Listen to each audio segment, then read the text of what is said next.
नमस्कार दोस्तों, कैसे हैं आप सभी। उम्मीद है कि आप सभी अच्छे होंगे, स्वस्थ होंगे, मस्त होंगे। आज का ये वीडियो आप सभी के लिए काफ़ी ज़्यादा खुशखबरी होने वाली है। क्या है इस पर आगे हम लोग चलेंगे, लेकिन अगर आप हमारे चैनल में नए होंगे तो चैनल को सब्सक्राइब करना ना भूलिएगा और बेल नोटिफिकेशन उसको भी दबा के ऑल कर लीजिएगा, ताकि जब भी क्लासेस उपलब्ध होंगे तो उसके जो नोटिफिकेशन सबसे पहले आप तक जाएगा। ठीक है, यहाँ पे सबसे पहले हम लोग चलते हैं कि देखिए सहायक आचार्य भर्ती खुशखबरी। ठीक है, सुन लीजिए क्या खुशखबरी है। और यहाँ पे आप सभी देखते हैं ज्वाइनिंग हो गया या नहीं, इस पर भी आगे हम लोग बातें करेंगे। ठीक है, सबसे पहले जिस चीज़ के लिए आप लोग यहाँ पे आए उस पर हम लोग चलते हैं। ठीक है, तो क्या है यहाँ पे देख सकते हैं कि शिक्षा मंत्री जो है रामदास सोरेन जी, उन्होंने आप सभी के लिए क्या बोले हैं। ठीक है, सबसे पहले यहाँ पे देखिए कि विधानसभा का जो बजट है, ठीक है, विधानसभा में काफ़ी ज़्यादा चर्चा हुई, जिनमें इस मतलब कि मुद्दे को भी उठाया गया, जिनमें से क्या क्या मुख्य बातें हैं उस पर आगे हम लोग चर्चा करेंगे। सबसे पहले यहाँ पे देखिए स्कूली शिक्षा एवं साक्षरता विभाग के मंत्री रामदास सोरेन ने मंगलवार को विधानसभा में कहा, जीएसएससी से अनुशंसा मिलते ही 26,001 सहायक आचार्य की नियुक्ति होगी। अब पता नहीं कब अनुशंसा मिलेगी। ठीक है, उसके बाद यहाँ पे देखिए सहायक आचार्य की नियुक्ति होगी।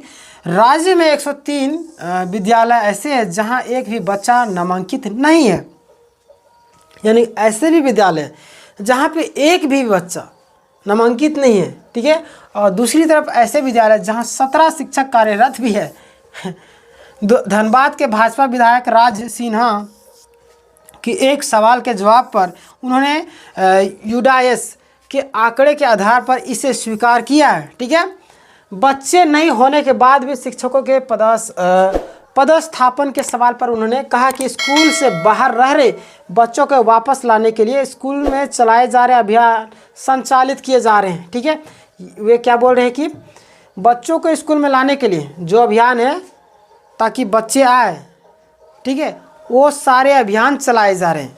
ठीक है, यहाँ पे आप सभी देख सकते हैं कि शिक्षा मंत्री ने कहा कि प्राथमिक विद्यालय में बच्चों की संख्या घट रही है, ऐसे विद्यालयों में शिक्षकों को हटा देंगे जहां बच्चों की संख्या और घट जाएगी। ठीक है, देखिए यहाँ पे क्या बोले कि बहुत सारे स्कूल जो है वहाँ पे बच्चों की संख्या घट रही है। घटने के क्या रीज़न कि उस स्कूल में अच्छे से पढ़ाई नहीं होता है या टीचर की कमी है। ठीक है, तो वहाँ पे बोल रहे हैं कि अगर ऐसा स्कूल नज़र में आता है हमारे स्कूल में तो उस स्कूल को बंद कर देंगे अगर बच्चे की संख्या कमती जाएगी। ठीक है, तो वही चीज़ बोल रहे हैं। तो बच्चों को कब बनेंगे, यानी कि बच्चे कौन से स्कूल में जाना पसंद करते हैं, उनके गार्जियन कौन से स्कूल में भेजना पसंद करें।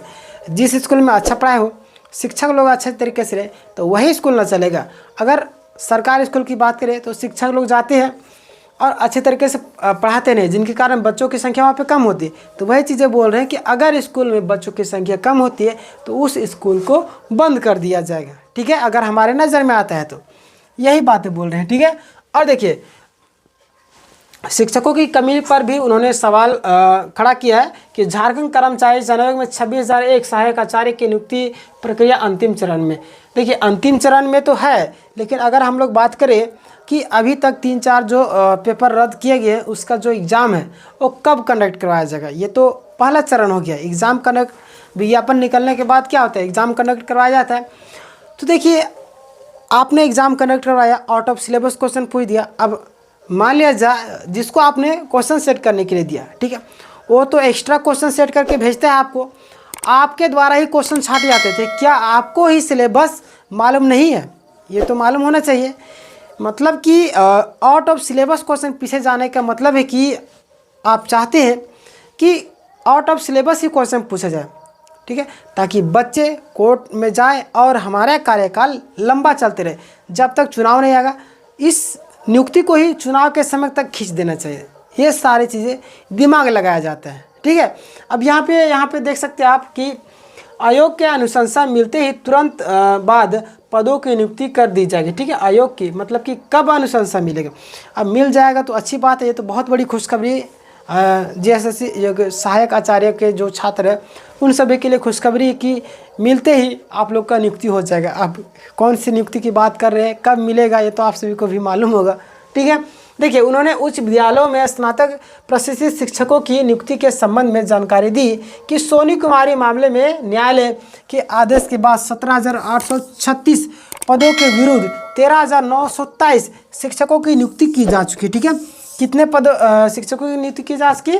13,927 शिक्षकों की लगभग इधर। ठीक है, और मंत्री ने यह भी आरोप लगाया कि हाई कोर्ट ना कोई देखिए क्या आरोप लगा रहे हैं कि कोई ना कोई अड़चन लगाकर राज्य सरकार की नियुक्ति प्रक्रिया पर रोक लगाने की साजिश की जाती। ठीक है, अब देखिए, मैं अगर यहाँ पे आपको एग्जांपल दूँ कि जिस पात्रता परीक्षा के आधार पर आप लोग जो है विज्ञापन निकालते हैं, ठीक है, तो उसका जो पात्रता परीक्षा, कम से कम पात्रता परीक्षा का मतलब क्या होता है? अगर स्टेट गवर्नमेंट करवाती है तो साल भर में 2 बार करवाती है। अगर साल भर में 2 नहीं कंडक्ट करवा पाती है तो साल में कम से कम 1 करवाना चाहिए। तो साल में भी 1 नहीं करवाए, चलिए साल तो छोड़िए, 2 साल में वो भी नहीं, 3 साल में वो भी नहीं, 4 साल में भी नहीं, 5 साल में, 6 नहीं, 7 में, 8 साल तक कंडक्ट नहीं करवाए। ठीक है, और उसी के आधार पर विज्ञापन निकाल देती है नियुक्ति की। ठीक है, तो जो बच्चे हैं अन्य जो बीएड करते हुए निकल रहे हैं वो तो विरोध करेंगे। उनके पास ऑप्शन क्या बचता है? सीटेट।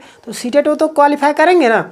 अब आप तो पात्रता परीक्षा ले नहीं रहे तो वो विद्यार्थी कहाँ जाएंगे? तो वो तो ऐसे भी विरोध करेंगे, ये तो जनरल सी बात है। तो इसमें विपक्ष वाले कहाँ पे कुछ कर रहे हैं? ठीक है, कोई अड़चन नहीं लगा रहा है। अड़चन तो आप चाह रहे हैं कि विद्यार्थी लगाए, इसलिए तो ऐसा, यानी कि जो सलाहकार आपके पास है वो सलाहकार आपको जानबूझकर ऐसा सलाह दे रहे या आपके द्वारा ही प्रेशर बनाया जाए। क्योंकि कोई भी सलाहकार अगर आपको यहाँ पे पहुँचता है, ठीक है, आपके पास जो भी सलाहकार होंगे तो अच्छे लेवल पर होंगे, तभी तो आपके सलाहकार बने। ठीक है, वो तो ऐसे नहीं होंगे कि चलते फिरते का आपने सलाहकार बना लियागा। तो यानी कि आपके द्वारा ही प्रेशर बनाया गया होगा कि इस तरीके से निकाला जाए ताकि हमारा कार्यकाल चलता रहे और छात्र लड़ते रहे आपस में। सीटेट, जेटेट, कभी जीएसएससी, कभी जेपीएससी, हर एक मामला इसी तरीके से चलता आ रहा है।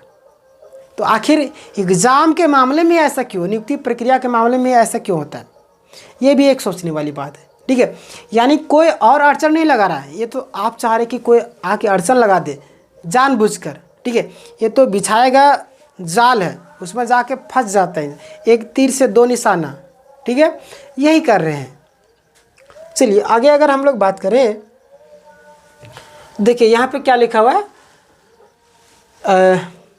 देखिए, नियुक्ति मामले में कांग्रेस के विधायक राजेश कश्यप ने श्रेष्ठ लगभग 2000 याचिकाकर्ताओं की नियुक्ति की मांग उठाई। मंत्री ने इस पर विचार किए जाने की बात की है। वहीं कांग्रेस विधायक दल के नेता प्रदीप यादव ने सरकारी विद्यालय में शैक्षणिक माहौल बेहतर करने के लिए बीईओ को जिम्मेदारी देने का सुझाव दिया। ठीक है, किसको सुझाव दिए? बीईओ का। ठीक है, देखिए इसका वैकेंसी भी आने वाला है बहुत ही जल्द, जब भी आगे मैं आपको अपडेट कर दूंगा। ठीक है, तो चैनल को अगर सब्सक्राइब नहीं किए, रेड बटन दबा के सब्सक्राइब कर लीजिएगा, बेल नोटिफिकेशन भी दबा के ऑल कर लीजिएगा ताकि जब भी कोई अपडेट आएगी सबसे पहले आपके पास नोटिफिकेशन जाएगा। ठीक है, देखिए बीओ जितना मिड डे मील पर जोर देती उतना ही जोर शैक्षणिक माहौल बनाने में बेहतर करने पर भी जोर देगा। ठीक है, तो बेहतर होगा, ये बहुत ही अच्छी बात है कि देना भी चाहिए। ठीक है, और यहाँ पे भी देखिए शराब पीकर पति घर आए तो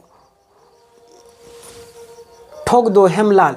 ठीक है, ये सब मतलब कि छोड़िए ये सब बातों को हम लोग, लेकिन हमारे पास जो मुद्दा है शिक्षक की बहाली को लेकर। ठीक है, यहाँ पे आपसे देख सकते हैं रामदास सोरेन जी है, लगातार एक्टिव नज़र आते हैं, मीडिया भी इनसे सवाल कर रही है और ये भी काफ़ी ज़्यादा मतलब कि बातें कर रहे हैं इस वैकेंसी को लेकर। ठीक है, यहाँ पे आप देखिए शिक्षा मंत्री रामदास सोरेन ने कहा कि जीएसएससी के अनुशंसा मिलते ही की जाएगी बहाली, घटी है प्राथमिक विद्यालयों में बच्चों की संख्या। ठीक है, हाँ, तो बहुत बड़ी खुशखबरी है कि आप सभी के लिए बहुत ही जल्द आप लोग का जो भी प्रक्रिया है वो आगे बढ़ रहा है। और जिस तरीके से लोग लगे हुए हैं, आपको क्या लगता है कि नहीं होगा?